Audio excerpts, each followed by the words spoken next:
Chapter 1. A Beautiful Wife. I cannot remember how, when, or where I met Ligeia. It was a long time ago, and my memory is not good. But I think I met her first in a large old city near the Rhine in Germany. She told me that she came from an ancient family, but I never knew the family name of the woman who was my friend, my partner in my studies, and finally my wife. Why did I never discover her family name?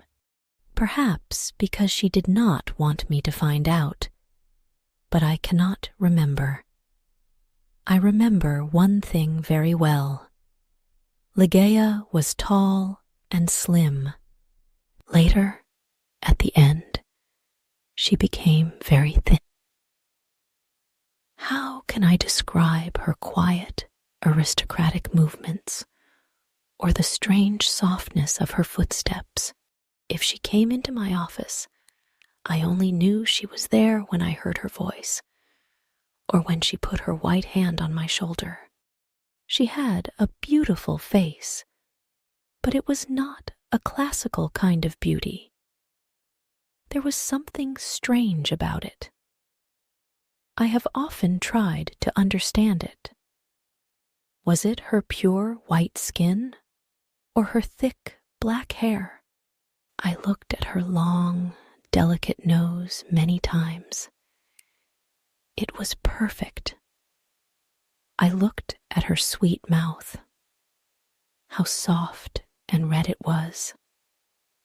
And when she smiled, her teeth were white. Then I looked into her eyes. They were much bigger than normal eyes. Sometimes, when she was excited, they looked like a deer's eyes. They were black, with long black eyelashes and black eyebrows. But as I looked into them, I realized that they had a strange expression. I thought about it for many hours, sometimes all night. What was the expression in those eyes? I wanted to know.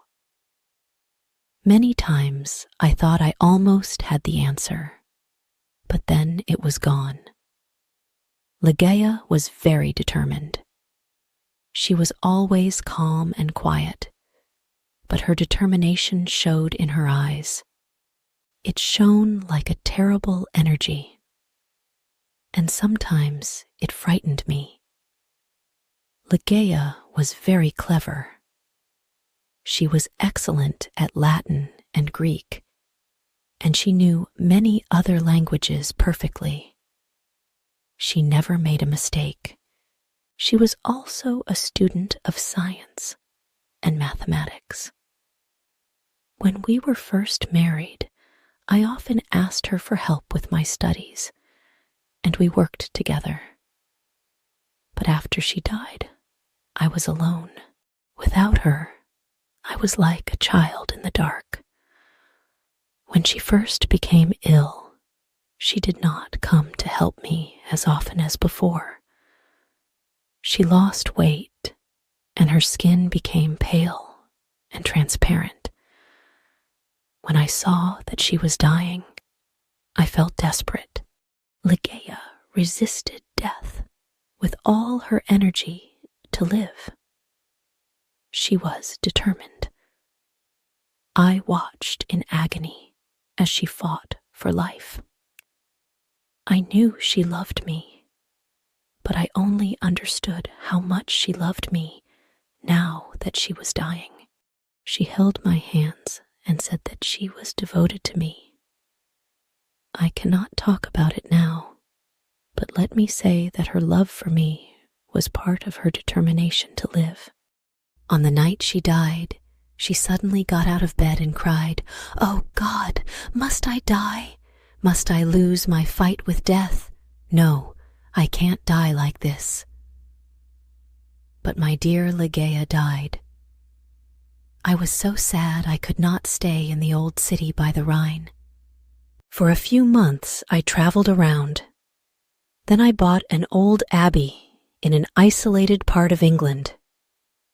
This dark, sad place expressed my feelings of loneliness, but I decorated it with beautifully colored curtains, carpets, and ornaments. I said to myself, perhaps the bright colors will make me feel happier. Unfortunately, they did not. I began to drink too much. But I do not want to speak about that time of my life. I will only say that one day I married Lady Rowena Trevanion of Tremaine. My new wife had blonde hair and blue eyes. She was very different from my first wife, but how could I ever forget Ligeia? I took Lady Rowena back to a room high up in the tower of the abbey, where we lived for the first month of our marriage. The room was very large, with an enormous window made of glass from Venice. The ceiling was high, like a church, and in the center there was a big gold chandelier. There were sofas from the east and an Indian bed. On the walls were long tapestries, like carpets, with designs made of gold. The tapestries moved every time the wind blew. My wife was afraid of me, because I was often sad and depressed. She did not love me much, and stayed away from me. But I preferred this. I always thought about Ligeia, my beautiful Ligeia, dead in the tomb. Sometimes in my dreams, I called to her in the night. I imagined that perhaps my love for her could bring her back to me.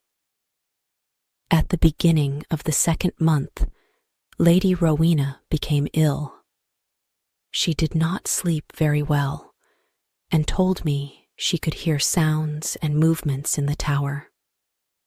"You have a fever," I said. "You're imagining things." She got better, but then she went back to bed with a second illness, worse than the first. The doctors could not understand it. Again, Rowena began to hear little sounds and movements in the bedroom, and they frightened her. One night at the end of September, she woke up suddenly. I was sitting on a sofa by her bed. She whispered to me that she could hear sounds and see movements, and there was a frightened expression on her thin face. But I saw and heard nothing. "It's the wind," I explained. "You can see the tapestries moving in the wind." But her face was white with fear, and she nearly fainted. I remembered that there was some wine on the table on the other side of the room. As I walked under the light of the chandelier, a strange thing happened. I felt something invisible pass me, and on the carpet I saw a shadow, almost the shadow of a shadow. I decided to say nothing to Rowena. I poured out a glass of wine and gave it to her. Then I sat on the sofa and watched her. After some moments, I heard very quiet footsteps on the carpet, coming towards the bed.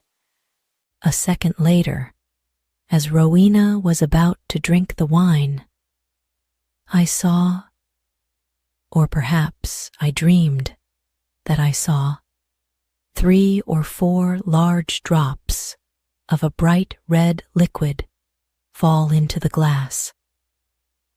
Rowena did not see it. She drank the wine, and I said nothing because I thought it was only my imagination. After this, Rowena's health got much worse, and on the third night she died.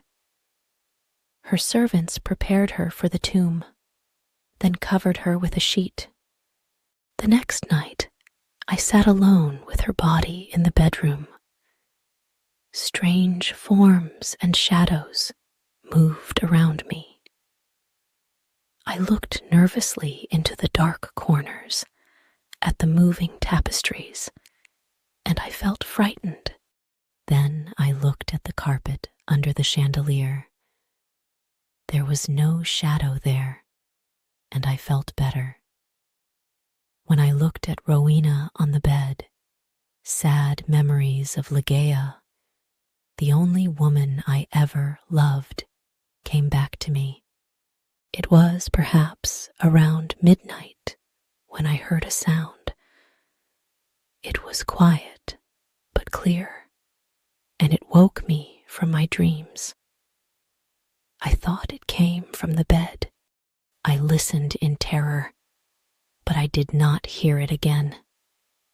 I looked carefully at Rowena for any sign of life. She was not moving, but I continued to look at her. Minutes passed. Then I noticed a little color in Rowena's face. My heart stopped in horror. I could not move. When I understood that Rowena was not dead, I tried to revive her, but soon the color disappeared from her cheeks. Her face looked like marble again, and her lips were thin with the horrible expression of death. When her body was cold and rigid, I fell onto the sofa and dreamed about Ligeia. An hour later, I heard the same sound as before. I listened. Yes, there it was again, a sigh from the bed.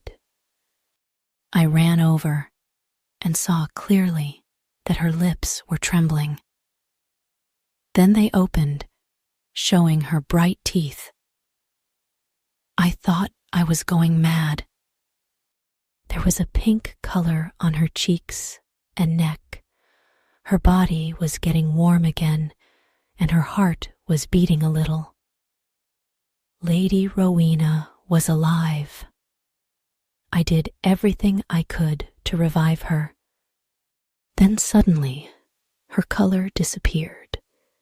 Her heart stopped, and her body became cold and rigid. I sat down and began to think about Ligeia again. Then again, for the third time, there was a sound from the bed. But why must I describe the horrors of that night? Again I tried to revive Rowena, and then a fourth time. Each time she seemed to fight with an invisible force, and each time her body changed. I cannot say how, but she looked different. It was nearly dawn when she moved again. I was sitting on the sofa, exhausted, but Rowena's body moved with more energy than before. Her color returned. Signs of life changed her face. Her eyes were closed, but she looked alive.